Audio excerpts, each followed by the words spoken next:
Donc, bonjour tout le monde. Merci d'être venu aujourd'hui. Alors, vous savez que le 28 février, c'est la journée donc internationale des maladies rares. Donc, que théoriquement, dans tous les pays du monde, en Europe, dans toute l'Europe et en France, donc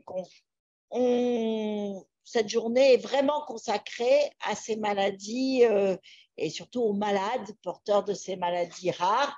En deux mots, vous savez qu'il y a à peu près 7000 maladies rares, que ça touche en France 3 millions de personnes, mais en particulier nous, en pédiatrie, j'ai l'impression qu'il y a quand même beaucoup de personnes de pédiatrie, de professionnels de pédiatrie, mais d'autres aussi.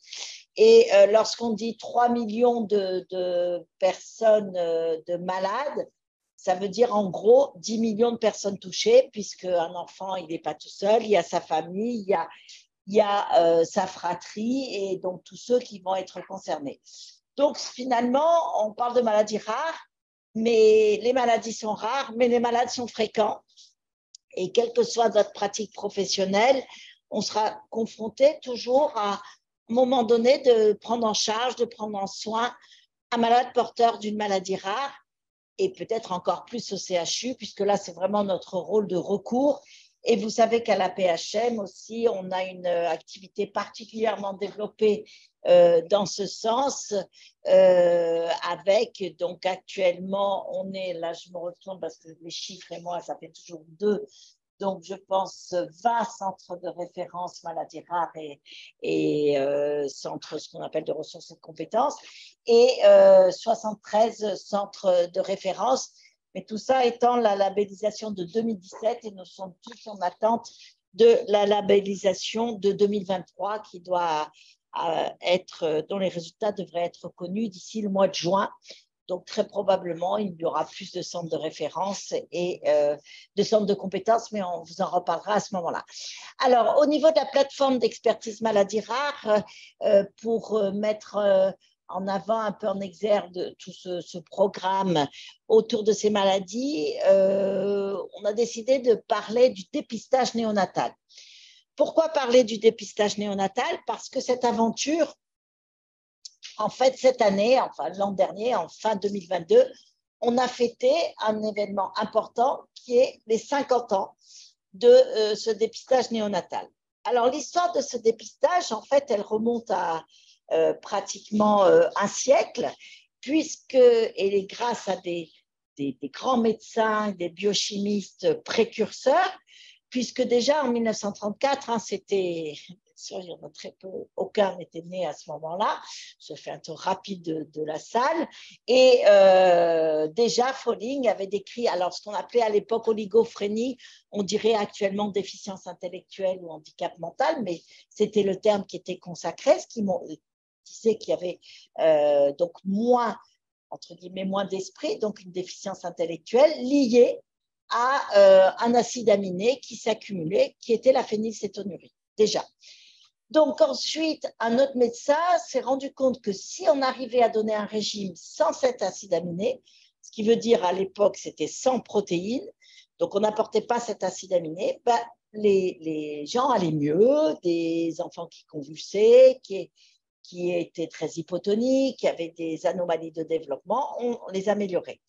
Et en 63, c'est Robert Guthrie, alors son nom il est resté marqué, hein, il a donné vraiment sa marque, mais c'est un nom propre, qui lui, non seulement avait étudié cette maladie très particulière, j'insiste parce que ça montre bien le cheminement en fait de ce dépistage et de sa généralisation. Donc sur cette maladie très particulière, finalement plutôt on allait le dépister chez une personne, donc le plus tôt c'est la naissance, et au mieux on aura des résultats puisqu'on savait déjà que le traitement passait par l'apport d'un régime sans cette phénylalanine, ce fameux acide aminé.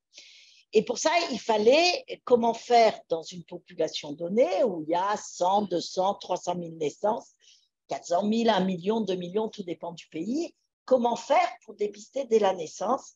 Et donc là, en termes de biochimie, c'est le premier qui a miniaturisé finalement les techniques et qui a montré que sur un buvard, donc vous connaissez tous le buvard, ce qu'on appelle le carton de Guthrie, c'est un carton buvard où on peut mettre une petite tache de sang et à partir de cette tache de sang séchée, on va pouvoir faire un examen biochimique particulier pour doser cet acide aminé.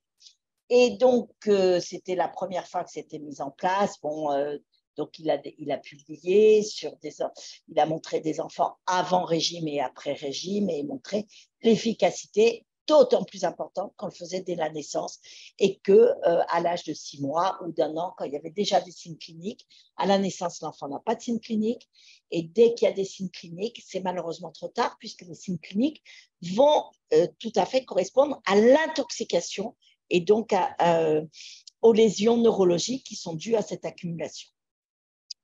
En 72, la France a été parmi les premiers pays au monde à mettre en place le dépistage de façon généralisée de la PCU et l'histoire est partie et ça a commencé donc là aussi des pédiatres, des biochimistes qui ont mis en évidence l'intérêt de ce dépistage et comment le mettre en place.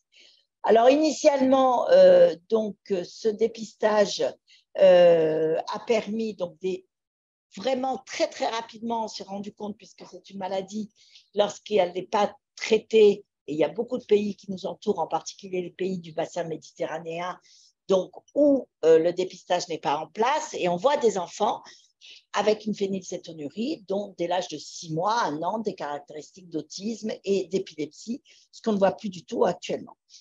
Et voilà, et donc on a fêté la bougie au novembre 2022. Voilà, représenté ici, donc en 62, l'histoire du carton de Guthrie, en 72, la mise en place, alors je ne vais pas revenir parce que c'est une histoire, aussi une très belle histoire hein, qui montre comment les médecins peuvent s'emparer d'un problème de santé publique, le mettre en place, même avant bien avant que les structures, on va dire, publiques le prennent en charge, puisque vous voyez, c'était une association, l'Association française pour le dépistage et la prévention des handicaps de l'enfant, donc qui a annoncé d'emblée l'objectif, c'était prévenir un handicap.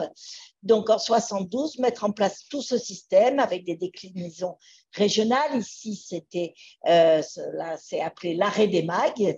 Et jusqu'en 2018, où tout ce programme a été repris au niveau national par la DGOS et par le ministère. L'AFD-PHE était également prise en charge, bien sûr, avec un financement qui était de la sécurité sociale, de la CNAM, depuis le départ. Alors, les objectifs, ils sont finalement très simples. Dans une cohorte de nouveau-nés, vous imaginez, chaque année en France, c'est à peu près 750 000 nouveau-nés. Ils vont bien, je ne parle pas d'enfants qui expriment déjà des signes, c'est très peu. Ils vont bien, ils sont tous asymptomatiques, mais certains vont être porteurs d'une maladie selon des critères qu'on va redéfinir. Donc, c'est une maladie qui est grave lorsqu'elle n'est pas traitée. Il faut que cette maladie ait un traitement efficace ou ce qu'on appelle un protocole de soins validé, et puis un marqueur fiable. Ça, c'est la définition. Donc, parce que vous, en tant que professionnel, face à un nouveau-né qui va bien, il est complètement impossible de savoir celui qui va avoir l'une des 13 maladies qui sont dépistées actuellement et bientôt beaucoup plus.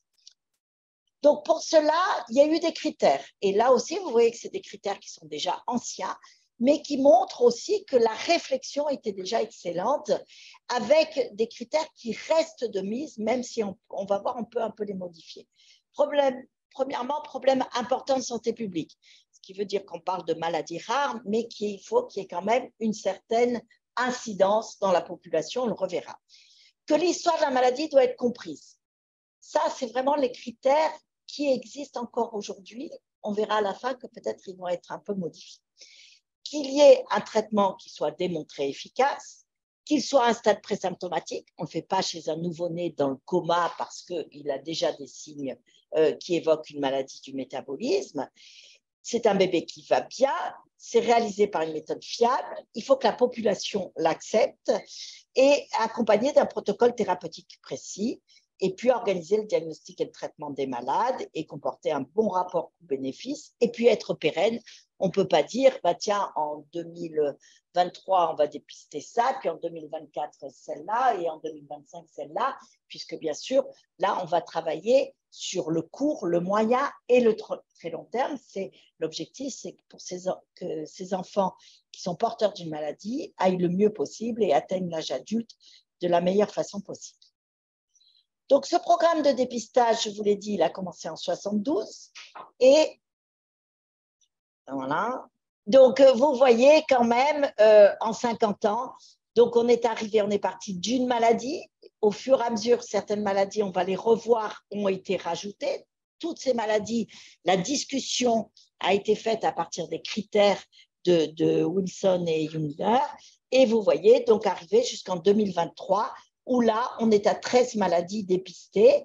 Alors, 13 maladies et on rajoute la surdité qui est un dépistage qui n'est non biologique, non biochimique, non génétique et qui nécessite donc un appareillage particulier mis en place dans toutes les maternités depuis 2014.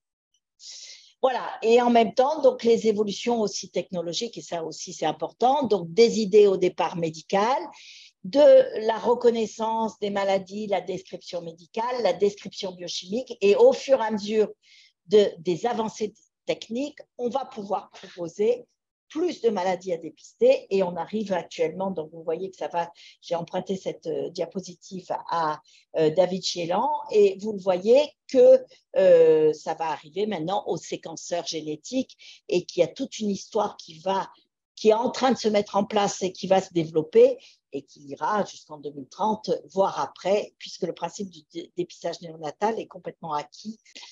Les résultats. Alors, depuis 72, parce qu'on peut parler comme ça en disant dépistage néonatal, oui, c'est super, mais finalement, qui ça concerne?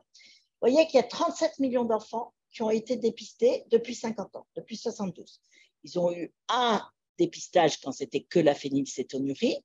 Donc, vous voyez des personnes qui sont nées en 72, qui sont dépistées et qui sont à l'heure actuelle parents, voire il y a des jeunes grands-parents, donc qui sont nés en 72, qui sont déjà grands-parents et qui vont parfaitement bien.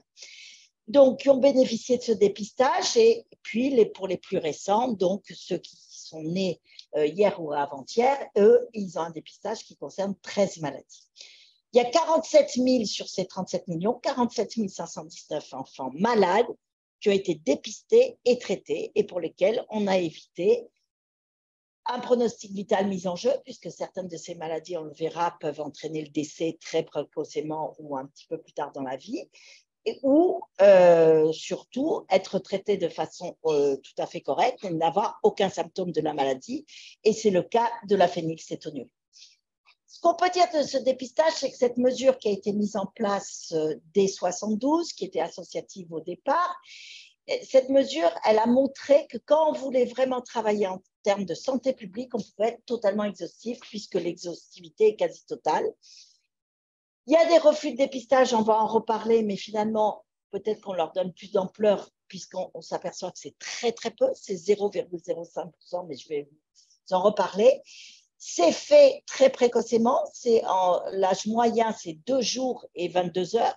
Donc actuellement, la recommandation, vous savez, c'était plutôt 72 heures. Maintenant, on est passé plutôt à 48 heures. Et puis, il y a eu aussi l'effet Covid qui nous a montré qu'on avait des bons résultats puisqu'il fallait des sorties précoces de maternité et qu'on avait des bons résultats à 48 heures. Plutôt, c'est compliqué parce qu'il y a des seuils à avoir au niveau biochimique si on le faisait à 24 heures qui ne sont pas tout à fait les mêmes et qui perturberaient les résultats. Et enfin, l'âge moyen donc, de la validation biologique de 7 jours. Alors, si on part très vite, la phénylcétonurie, je vais aller très vite parce que sinon je vais vous noyer, mais vous voyez, on l'a dit, toxicité pour le système nerveux central, retard mental irréversible, régime précoce.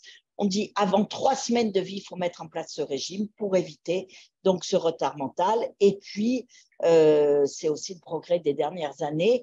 Tous ces enfants vont être pris en charge. Ce sont des maladies rares, vont être prises en charge par des centres de référence de compétences de maladies rares au sein de filières maladies rares.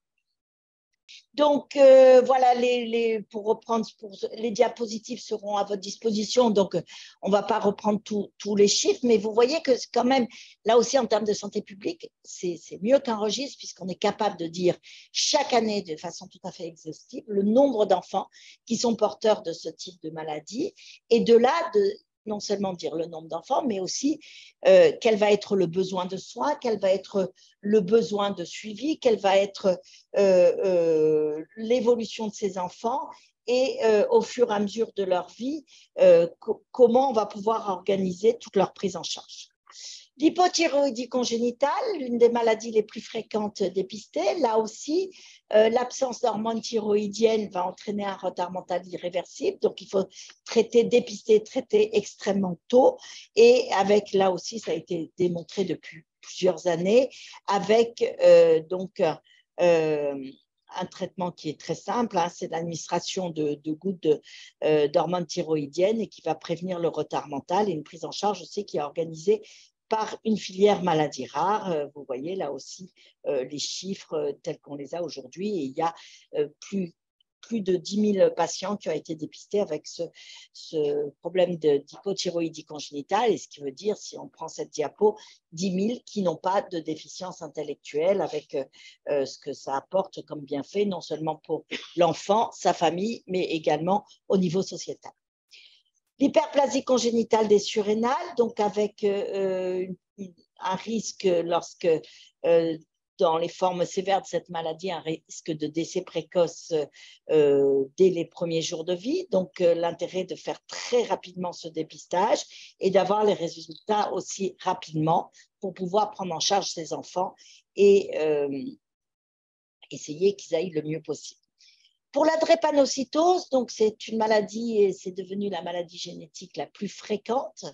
Donc avec une maladie du globule rouge qui nécessite là aussi une prise en charge précoce, et dont cette prise en charge va permettre de prévenir ou de retarder des complications. Alors jusqu'à ce jour-là, encore aujourd'hui, il s'agit de ce qu'on appelle un dépistage ciblé. Qu'est-ce qu'un dépistage ciblé? En fait, c'est à partir donc de caractéristiques familiale, on va déterminer si l'enfant a un risque ou pas d'être atteint de drépanocytose. Donc, vous voyez qu'il y a des critères extrêmement, il y a l'origine géographique des populations, donc des parents. Est-ce que les deux parents sont d'une région à risque? Est-ce qu'un seul des deux, si le deuxième n'est pas connu, est d'une région à risque? Est-ce qu'il y a des antécédents? Est-ce qu'il existe un doute? Tout ceci a amené plusieurs réflexions, et en particulier du défenseur des droits, qui avait en 2018 mis en évidence, demandé par l'association il y avait une saisine de l'association des malades drépanocytaires, et qui avait demandé que ce ciblage disparaisse parce qu'il était discriminant, et que par ailleurs, il y avait des familles où on ne retrouvait pas tous ces critères, ces 4 critères, et pourtant qui étaient porteurs de drépanocytose.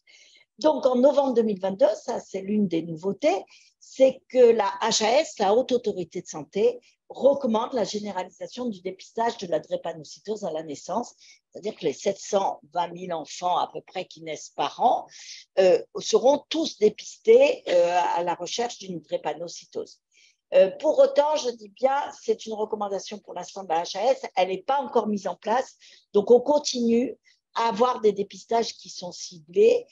La mise en place par la DGOS devrait être effective d'ici la fin, je pense d'ici le mois de juin ou septembre 2023, et donc on ne se posera plus la question, celle qui travaille en salle de naissance, est-ce qu'il s'agit d'un enfant à risque ou pas, la famille, puisque tout le monde aura donc la recherche systématique.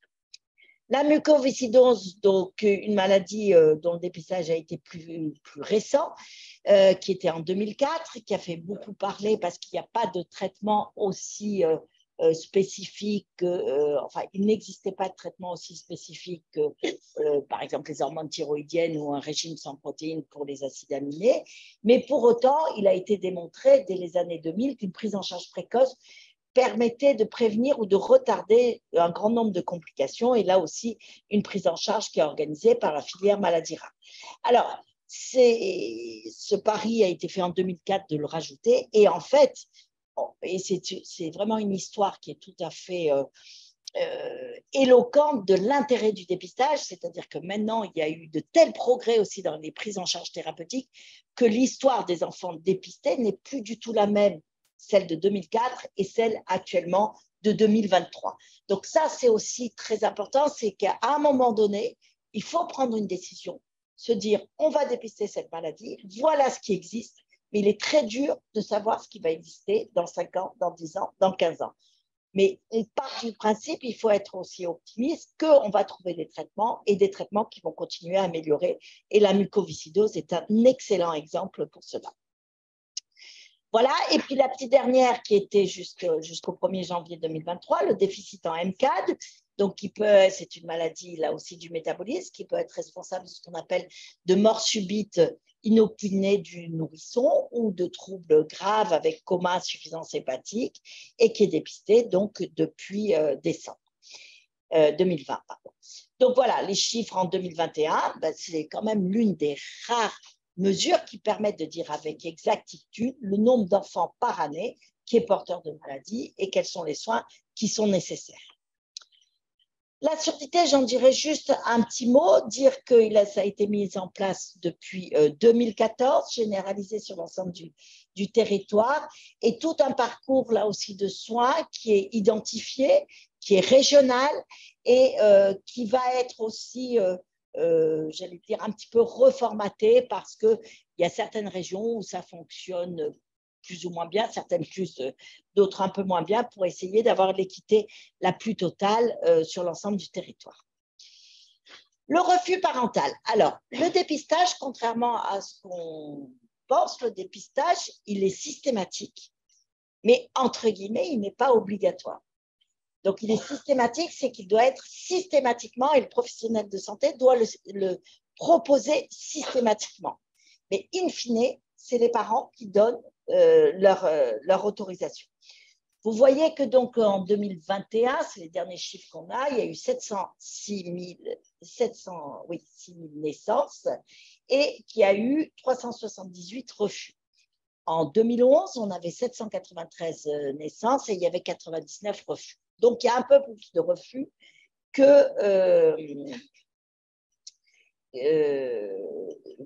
y a 10 ans en arrière. C'est beaucoup trop tôt pour dire ce que ça signifie exactement. Est-ce qu'il y a un refus aussi de technique médicale de prise en charge, un refus de la maladie? Enfin, c'est très, très compliqué à analyser. Toujours est-il que ces chiffres qui augmentent un peu font poser la question, mais c'est une question. Est-ce qu'il ne faudrait pas rendre obligatoire le dépistage néonatal?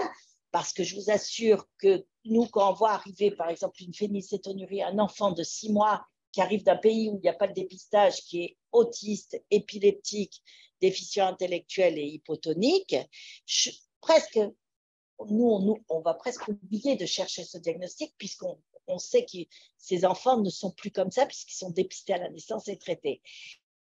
Et là, est-ce que lorsqu'on verra arriver un enfant, il faut quand même aller regarder dans le carnet de santé parce que c'est écrit s'il y a bien eu le dépistage néonatal. Et si jamais on a un doute, on téléphone au centre régional pour être sûr qu'il y ait eu un carton ou pas. Et si on nous répond qu'il y a eu un refus, il faudra penser bien sûr à la phénylcétonurie. Voilà, pour vous dire, donc c'est une question qui reste tout à fait ouverte, qu'on suit de près. Quand on dit le refus parental, parfois on dit mais les familles n'ont pas eu l'information pas assez bien, ce qui est possible, hein, c'est vrai qu'elle n'est pas toujours bien donnée l'information. Ceci étant, pour refuser, on signe un papier où tout est écrit et les risques pris par l'enfant de ne pas avoir été dépisté. Donc là, on ne peut pas dire qu'on n'a pas été informé puisqu'on a donné sa signature.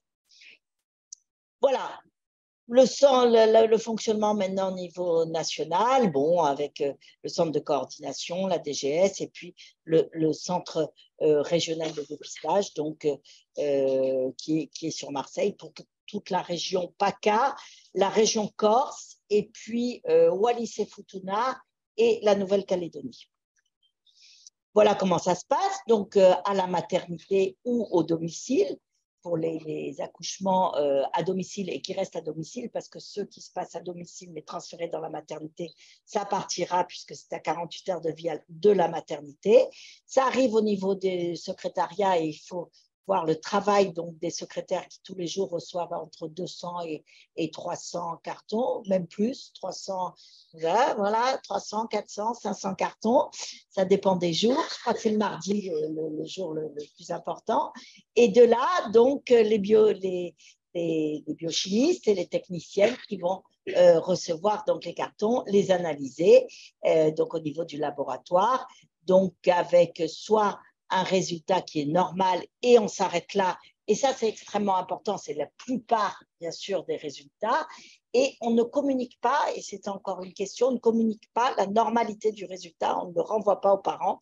Mais ça, c'est au niveau national. Pour l'instant, il n'y a pas encore de recommandation de le renvoyer. Ça se discute. Bon, ça ferait quand même 706 000 à peu près, enfin 700 000 cartons réponses à envoyer chaque année. Donc, vous voyez, c'est une logistique aussi importante. Donc, normalement, les parents sont prévenus qu'en l'absence de retour du dépistage, c'est que le dépistage est normal. Le résultat est dit positif, c'est-à-dire qu'il y a vraiment une anomalie, donc les parents vont être convoqués. Et là, la prise en charge se fera par le médecin, l'équipe référente de la maladie. Ce n'est pas le même qui va s'occuper, la même équipe qui va s'occuper de la phénylcétonurie, de l'hypothyroïdie ou de la drépanocytose.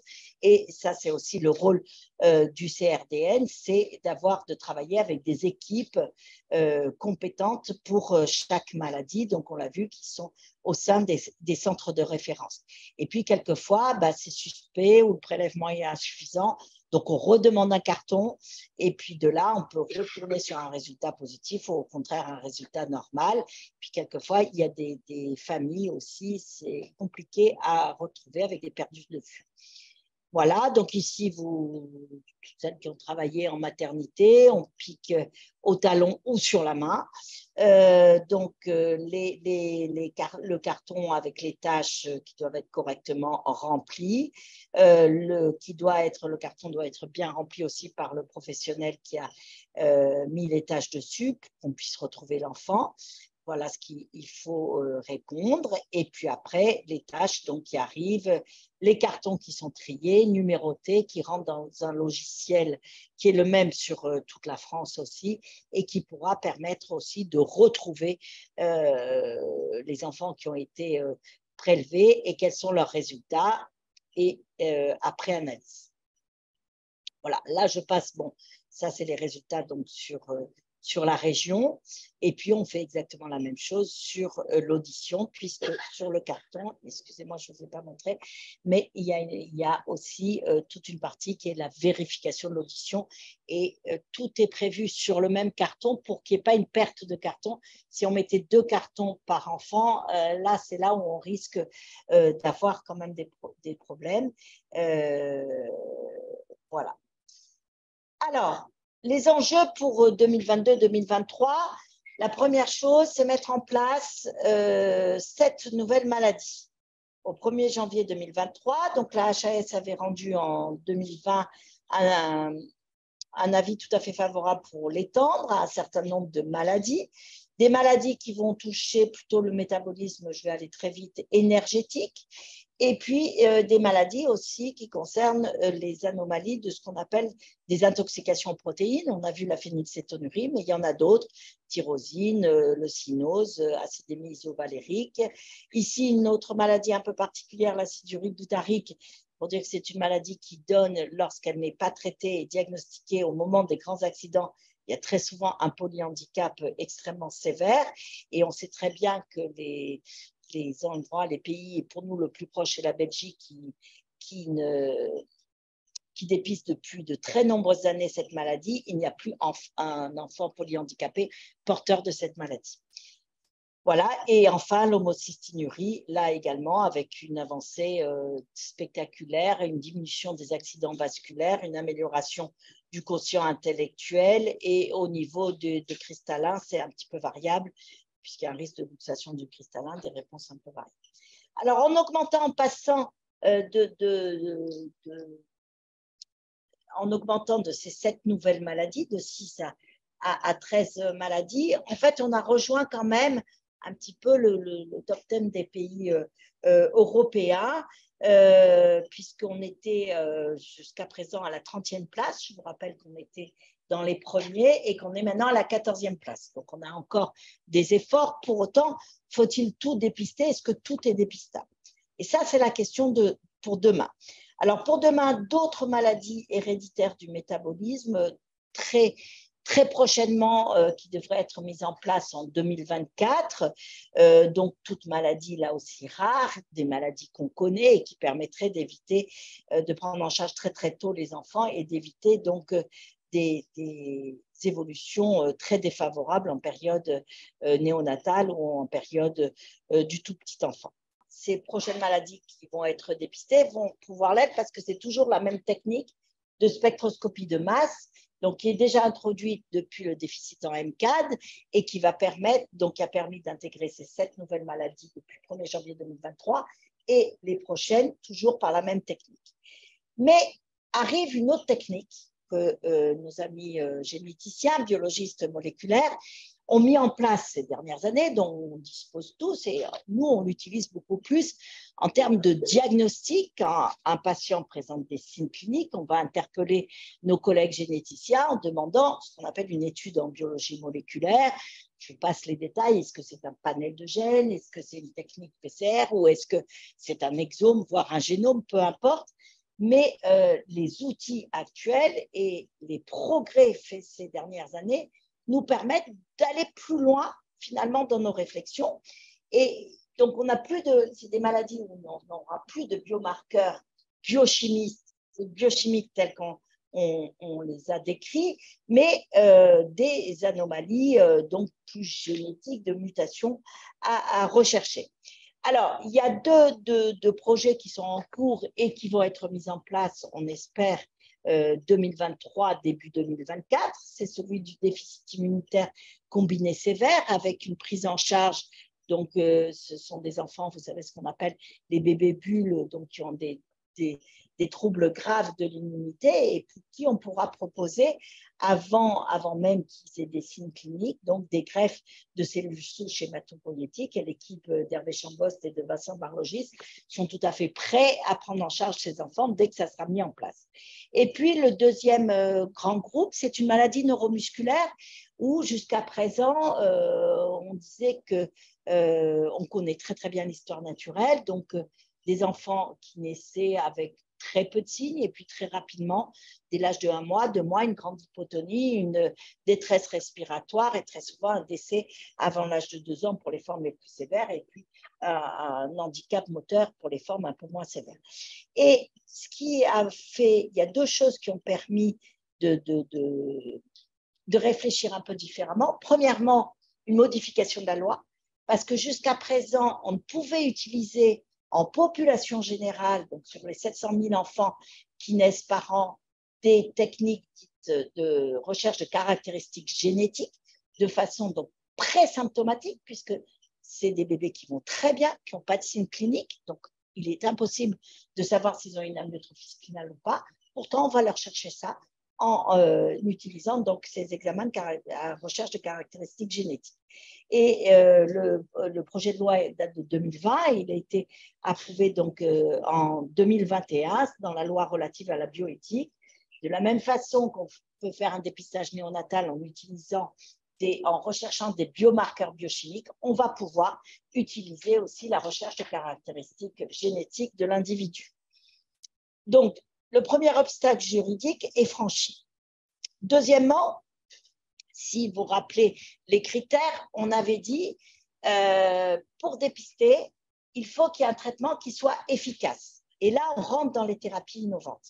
Et l'exemple de la myotrophie spinale, je vous ai mis un schéma, mais on pourrait en mettre d'autres, est depuis donc 5 ans, puisque depuis 2017, on utilise une première thérapie qui s'appelle le nusinersen. Depuis 2019, on utilise une thérapie génique. Une troisième est à notre disposition depuis 2021.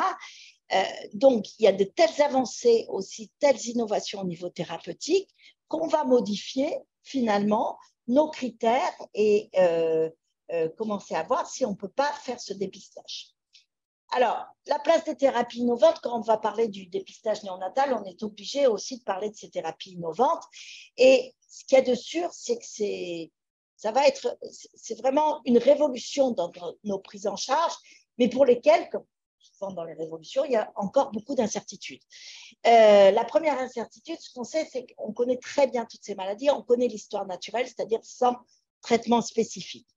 Mais pour autant, est-ce qu'avec les traitements qu'on propose actuellement, est-ce que pour autant on va améliorer vraiment la qualité de vie de l'enfant, puisque c'est toujours l'intérêt du dépistage, l'intérêt premier, ça va être l'enfant, améliorer aussi la qualité de vie de la famille, est-ce qu'on va pouvoir aussi prendre en charge tous ces enfants?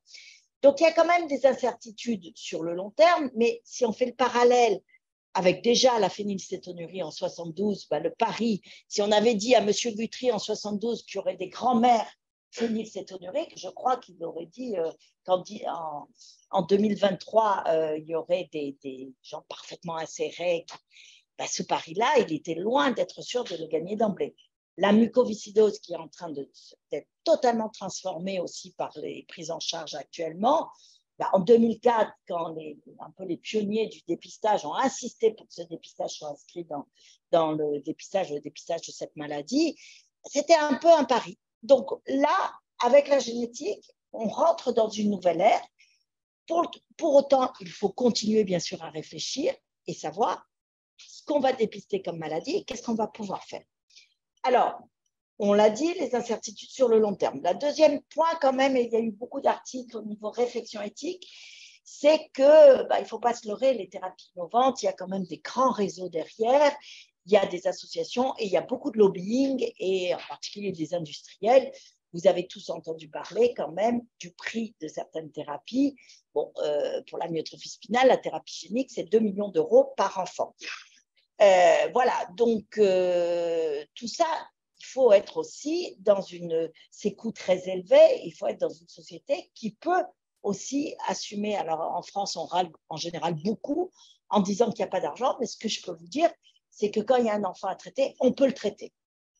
Voilà, donc on va avoir quand même des niveaux de soins aussi qui vont augmenter, beaucoup de choses qui vont être modifiées, probablement des hospitalisations qui vont aussi augmenter. On aura besoin de plus de professionnels formés, très spécifiques, mais l'enjeu, c'est que l'enfant aille mieux et le moins de handicap possible. Et puis des modifications de ce qu'on appelle standard de care. Donc, dans l'innovation thérapeutique, les enjeux éthiques, c'est être, chaque fois qu'on va réfléchir, c'est être plutôt dans un optimisme thérapeutique, bien comprendre le traitement lorsqu'il existe et savoir le proposer, avec des objectifs du traitement parfaitement bien définis, l'équilibre risque-bénéfice qui est bien compris et un espoir positif vers une amélioration. Mais pour l'instant, on ne peut pas encore parler de guérison totale. Mais même la phénylcétonurie, c'est une maladie aussi tout à fait exemplaire puisqu'il y a un régime qui est quand même assez contraignant les premières années de la vie, qui s'allège un petit peu et qui doit être repris, maintenant on le sait, pour les femmes pendant la grossesse, pour pouvoir avoir des enfants qui vont bien. Donc, ce qui est important, et c'est les patients phénylcétonuriques ont toujours une phénylcétonurie, mais ils ont beaucoup moins de conséquences de la maladie. Donc, on ne fait pas disparaître la maladie, mais on améliore et on change l'histoire des patients. Et puis, on peut opposer ce qu'on appelle l'optimisme totalement irréaliste, avec des attentes disproportionnées par rapport aux objectifs définis, des risques qui sont très mal évalués. Hein. On parle de certaines thérapies, il existe des risques, hein, toujours la balance risque-bénéfice à garder en ligne de mire. Et puis pour certains, et aussi bien pour les patients que des soignants, donc attention au discours qu'on dit, des traitements qui sont vus comme une panacée. Bon, écoutez, on fait un dépistage, on dépiste, et puis il n'y aura plus du tout, on dépiste à la naissance, on traite et il n'y aura plus de problème. Non, on est en médecine, on n'est pas là pour attendre des miracles, mais on est là pour apporter des soins au bénéfice total de l'enfant et de sa famille. Et le dernier point pour terminer, puisque là, je vous ai parlé plutôt de maladies, donc que ce soit le déficit immunitaire congénital, que ce soit les maladies telles amyotrophie spinale ou d'autres, quid des maladies pour lesquelles il n'y a pas encore de traitement bien défini. Et là, c'est l'utilisation aussi au niveau génétique, plus d'exomes, de génomes, donc dans la population, donc sur les 700 000 enfants qui naissent par an, imaginons que dans 10 ans, je ne sais pas, moi je ne serai plus là enfin, je le regarderai, mais plus en tant que professionnel, on dise tous les enfants de la région vont avoir un génome et qu'est-ce qu'on va en faire? Parce que bon, s'il y a des traitements dans les maladies rares, on a dit 7000 maladies rares, à peu près 200 ont un traitement qui est spécifique. Donc, dans toutes celles où il n'y a pas de traitement, est-ce qu'il faut quand même, le génome nous dira que cet enfant a telle ou telle maladie, jusqu'où on va, comment on va faire. Donc, il y a des études pilotes. Il y en a une actuellement en Angleterre, au Royaume-Uni. Il y en a une à New York qui partent sur 100 000 enfants et ils parlent à ce moment-là de ce qu'on appelle de gènes actionnables, c'est-à-dire ils vont rechercher finalement ce qu'ils vont rechercher, ils vont demander à leur bioinformaticien de mettre en évidence uniquement des mutations pour lesquelles il y a une possibilité quand même d'action et surtout que ce soit des maladies qui commencent avant l'âge de 5 ans. Il semble, pour l'instant, personne au monde ne semble réfléchir, est-ce que d'avoir une maladie génétique qui commence à 60 ans, est-ce que pour autant il faut le savoir dès la naissance, d'autant plus qu'il n'y a pas de traitement. Voilà, donc c'est un petit peu les réflexions qui sont en cours, mais là, vous voyez sur ce petit schéma, il y avait très peu de publications. Vous voyez qu'elles sont en train, ça c'est fin 2022. J'imagine qu'en 2023, il y en aura encore plus. Et donc, le processus est parti. Et là, la question. On a dit que le dépistage ne devait servir, donc dans les critères de Wilson et Younger, devait servir qu'aux patients dépistés. Alors, pour l'enfant, c'est une maladie, donc on va nous répondre, il y a telle ou telle mutation, mais il n'y a pas de traitement spécifique, pas de thérapie génique, pas de greffe à faire, donc cet enfant va être malade, va exprimer des signes, il ne les a pas à la naissance, mais ça va apparaître au cours des 5 premières années de la vie. Et vous savez que quand même pour l'enfant, on nous pose très rarement la question, c'est un enfant qui a un développement qui n'est pas celui attendu, qui a différentes manifestations qui apparaissent, et très souvent, c'est quand même long de faire un diagnostic. Donc cet enfant va subir, va avoir des examens souvent très nombreux, souvent inutiles, et ça, voilà, parce qu'on ne fait pas attention aussi à la clinique et on fait des examens pour absolument trouver. Redondant, on change d'équipe, on refait la même chose, oui, mais je ne sais plus s'ils ont cherché tel ou tel gène, machin et tout. Traumatisant, ne serait-ce qu'une prise de sang, mais ça peut être une IRM, une biopsie musculaire, hépatique, rénale, osseuse, peu importe. Donc, beaucoup d'examens. L'accompagnement et la prise en charge précoce et adaptée, on accompagne mieux, même s'il n'y a pas de traitement. L'accompagnement est d'autant meilleur qu'il est adapté à la maladie que présente l'enfant. Je pourrais citer comme exemple une épilepsie précoce. On va pouvoir accompagner, conseiller, expliquer ce qui se passe très rapidement. Et puis, dès qu'il y aura un programme thérapeutique qui devient disponible, cet enfant pourra être inclus d'emblée donc dans ce programme. Donc, voilà ce qu'on peut dire. Probablement un dépistage large avec le génome pour un certain nombre de maladies va permettre pour des enfants porteurs de handicap, porteurs de maladies génétiques, va permettre quand même une amélioration de la qualité de vie, en tout cas dans la reconnaissance du diagnostic, de la prise en charge et de soins adaptés. Et puis pour les parents, les parents, c'est quand même les premiers. Encore hier, j'étais en conférence avec la responsable de l'Alliance Maladies Rares et il y a tout un travail qui a été fait en pédiatrie sur ce moment terrible qui est l'errance diagnostique. C'est l'enfant qui est sorti de la maternité qui allait bien. A priori, il n'y avait pas de signe qui évoquait une maladie quelconque. Et puis apparaît des troubles cardiaques, rénaux, hépatiques, neurologiques, enfin peu importe, des troubles. Et avant de dire « Ah, mais effectivement, il y a un trouble, ce n'est pas uniquement vous qui avez l'impression que votre enfant ne va pas bien », et puis après, de trouver le médecin qui va trouver le diagnostic et même le médecin d'équipe référente qui va, parfois, on l'a vu pour l'enfant, demander des examens qui, par rapport à la maladie de l'enfant, ne sont peut-être pas toujours utiles. Donc, cette réduction de l'errance diagnostique est quelque chose que réclament vraiment les parents. Et le dépistage néonatal, bien sûr, réduit totalement, il n'y a plus d'errance diagnostique, là c'est de la prise en charge à mettre en place. Voilà, et puis le troisième point qui est aussi très important, c'est le conseil génétique qui a fait couler beaucoup d'encre. C'est souvent des jeunes parents, quand c'est le premier enfant, avec un jeune enfant, et ça leur permettra après d'avoir une consultation de conseil génétique complètement orientée et fiable par rapport à la maladie que présente leur premier ou deuxième enfant, enfin le premier cas dans la famille, et pas, on voit encore très souvent des familles arriver avec un premier enfant qui a un trouble pour lequel on n'a pas fait de diagnostic précis, et puis des parents qui demandent, mais au niveau du conseil génétique, qu'est-ce qu'on peut faire, comment on peut savoir si le prochain est atteint ou pas, alors qu'on n'a pas encore le premier diagnostic. Donc, tout ça, vous voyez, j'ai mis des points d'interrogation partout. Il n'y a rien, il n'y a pas de certitude, mais c'est ça qui est aussi absolument passionnant, c'est qu'il faut avancer, qu'on va avancer et continuer à se questionner. Voilà, donc vous l'avez compris, le dépistage dès la naissance, c'est important. Donc voilà, c'est la com un peu du dépistage néonatal.